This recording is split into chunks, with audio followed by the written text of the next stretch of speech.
사랑하는 나눔가족 여러분, 반갑습니다. 말씀으로 시작하는 토요일 아침입니다. 아비멜렉의 무자비한 형제 학살 속에서 용케 살아남은 한 사람이 있었습니다. 요담이었죠. 이 요담은 우화를 통해서 형제 살육을 하고 왕이 된 아비멜렉의 악행을 세겜 사람들에게 고발합니다. 그는 축복의 산 그리심산에 올라서 세겜 사람들에게 내 말을 들으라 하면서 높이 외칩니다. 이 우화는 산 위에서 외치는 소리죠.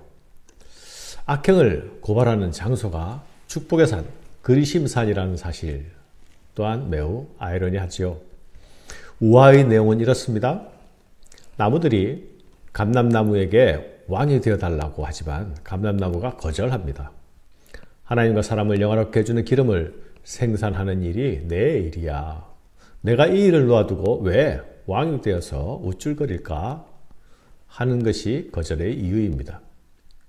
무화과나무도 포도나무도 왕이 되어달라는 제안을 모두 거절하는데 거절의 이유는 모두 똑같습니다.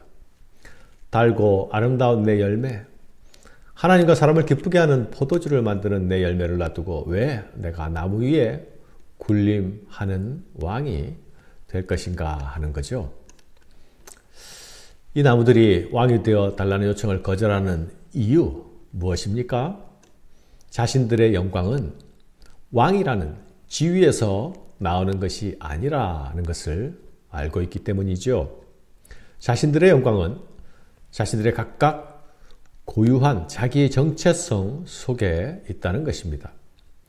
감람나무로 또는 무화과나무로 또는 포도나무로 존재하는 것 그 자체가 영광이기 때문에 굳이 왕이 될 이유가 없다는 것이죠. 이 나무들은 자신들이 존재하는 이유를 알고 있습니다. 자신의 영광이 무엇인지도 알고 있습니다. 자신들의 하는 일이 존재 이유가 하나님과 사람을 기쁘게 하는 일이라는 것을 알고 있습니다. 이런 분명한 자기인식, 이런 자존감 가지고 있으니 왕의 제안에 흔들리지 않습니다. 감람나무와 무화과나무, 포도나무가 왕이 되어 달라는 요청을 거절하자 나무들은 이제 가시나무에게 가서 왕이 되어 달라고 합니다. 가시나무는 자신의 영광으로 삼을 만한 어떤 정체성도 스스로 가지고 있지 않았습니다.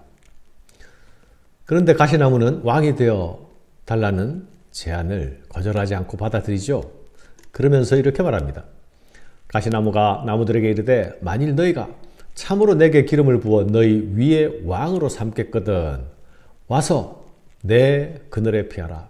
그러지 아니하면 불이 가시나무에서 나와서 레바논의 백향목을 사를 것이라.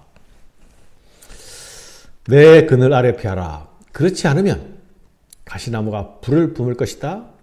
내 밑으로 들어오지 않으면 레바논의 백향목까지 모두 불살라질 것이다.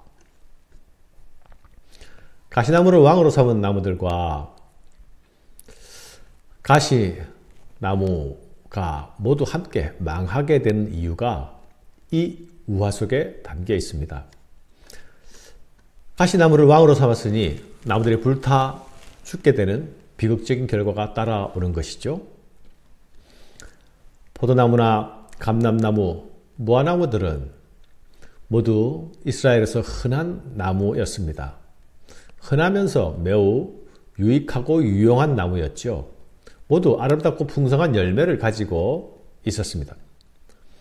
감람나무는 기름으로, 포도나무는 포도주로, 또 무화과나무는 먹는 식용과 또는 약용으로 그 가치를 가졌습니다.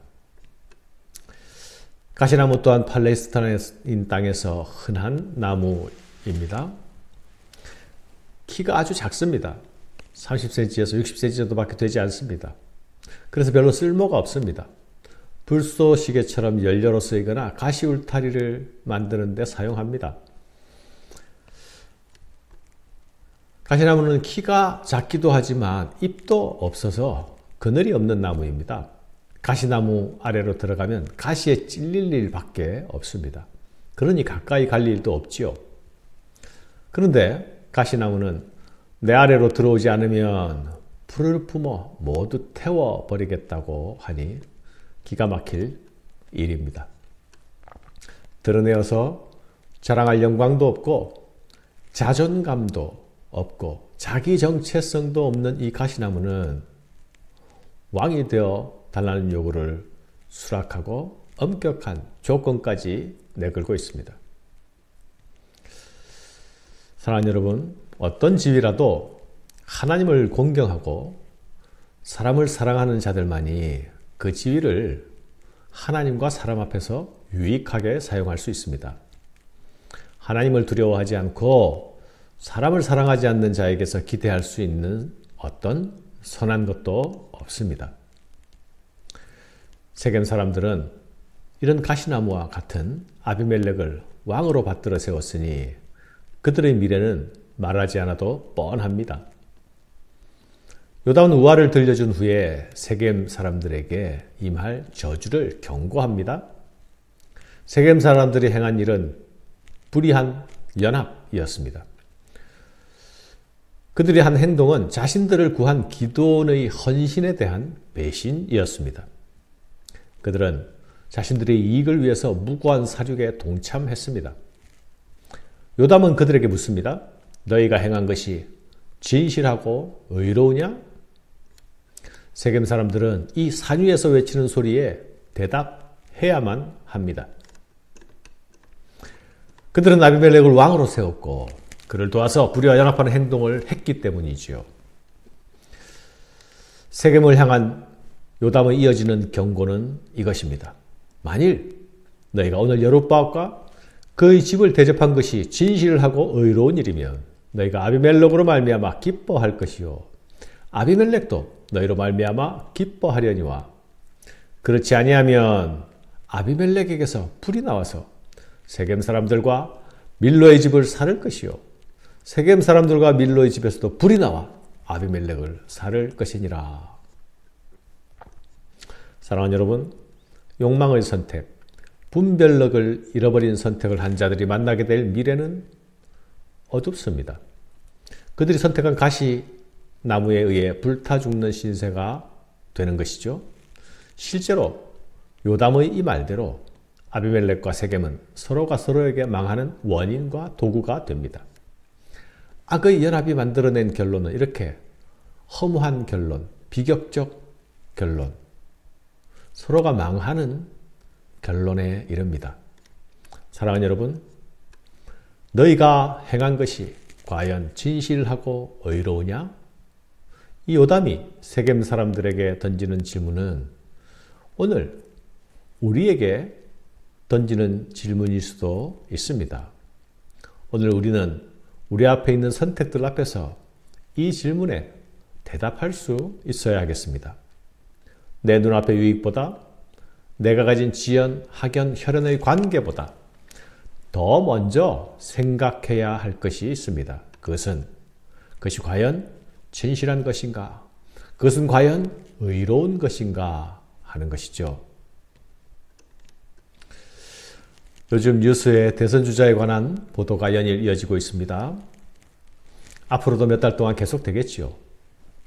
지도자를 세우는 일, 그것은 단지 투표 한 번으로 끝나는 일이 아닙니다. 그 결과는 오롯이 국민들에게, 우리에게 되돌아옵니다.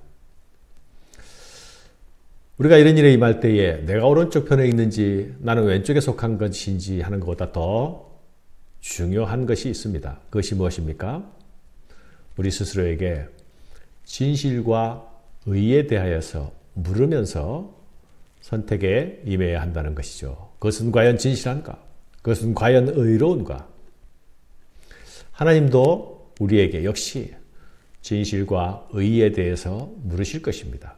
그때의 그 선택, 그때의 그 결정, 그것은 과연 진실했느냐? 그것은 과연 의로웠느냐? 물으실 것입니다. 정치가들은 현란한 말과 정치적인 수사들 속에서 자신들이 모두 그늘을 제공할 것처럼 말합니다.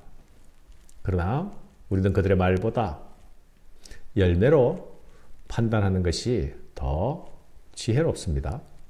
말은 실체가 분명하지 않지만 열매는 결코 속여서 매달아 놓을 수가 없는 것이기 때문이죠. 요담은 이 말을 외친 후에 도망합니다. 스스로 왕이 된 자는 결코 진실한 목소리를 들을 수 없습니다. 진실을 핍박하는 것이죠.